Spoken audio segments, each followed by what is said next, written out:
Hello, this is Finding Fishboyi.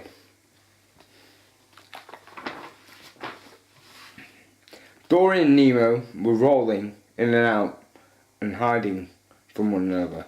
When Marlin came in to find them, they both hid from him.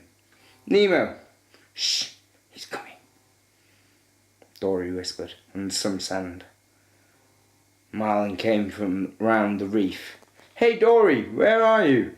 Marlin said. He continued, Nemo, I'm sure I just heard you. Hey, wait! He's looking at a very small piece of fin, a blue fin, with a very small piece of yellow on it. Hey Dory, I've found you, Marlin said. Ha ha ha ha! Damn, you gave me away. What gave me away? Dory said while dusting off the sand and encircling Marlin. Oh, just my eyes are that great that I can't... What's that? I could see you. Yeah. Marlin said. Boo! Nemo said from an expanding pile of sand. Hey Nemo, time to go home, Marlin said. Oh, why Dad? It's still light. I want to play with the other fish, Nemo said. Hey, when you become Mr. Grumpy Trousers. Hey, when did you become Mr. Grumpy Trousers? Dory said. For your information, I don't even wear trousers. And Nemo must eat his tea before we go out tonight. There's a bubble party at the Clams tonight. I need Nemo to be my wingman, speaking to himself. God, I need a new wife, said Marlin.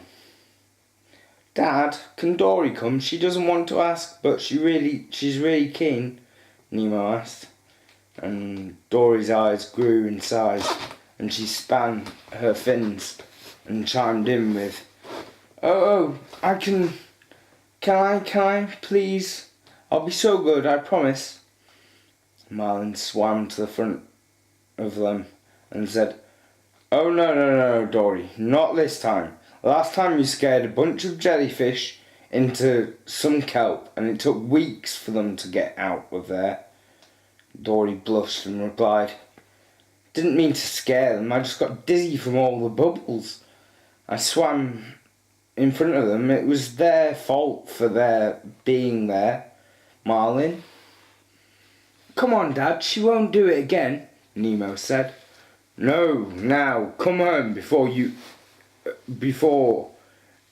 and eat some plankton, Marlin said. All three of them swam off to their patch of reef and to rest their little head. Way away there was a very young fish just swimming, and then occasionally asking somewhere if he knows where his family were. And this fish was a fish called Fishboyi. He was a long way from home, and he had followed the currents until he had found the reef. And there was more food here, but nobody so far had paid him any attention. He had swam by, as he said, I wish I could find my family, but I should just try and survive and make friends. That's what they would have wanted. Hey, Dory, I'm sorry if you can't come, but Dad says next time you can, Nemo said. It's okay, Nemo. I've got loads of tidying to do and my parents will come by at some point. They always do, said Dory. Dory did look a bit upset though. Hey, try and tell all the females that he's got fin rot, Dory said. Yeah, that'll put them off, Nemo said. Nemo, are you ready? Marlin said, coming out of his home of kelp and anima. Come on, or they'll start without us. Marlin headed for the cove. See you later, Dory. Don't wait up for us, Nemo said, following his father towards the cove. Dory hummed and swam in circles for a bit, saying, "What to do, what to do?" She looked out into the abyss, vast open sea, and not very far out was a very small fish, a baby sudden platyfish, a green one. It was disorganized and looking lost. "Hey, come on, Nemo. Stop dawdling. You will miss the bubbles," Marlin said. As they swam up to the cove, there were all types of fish swimming.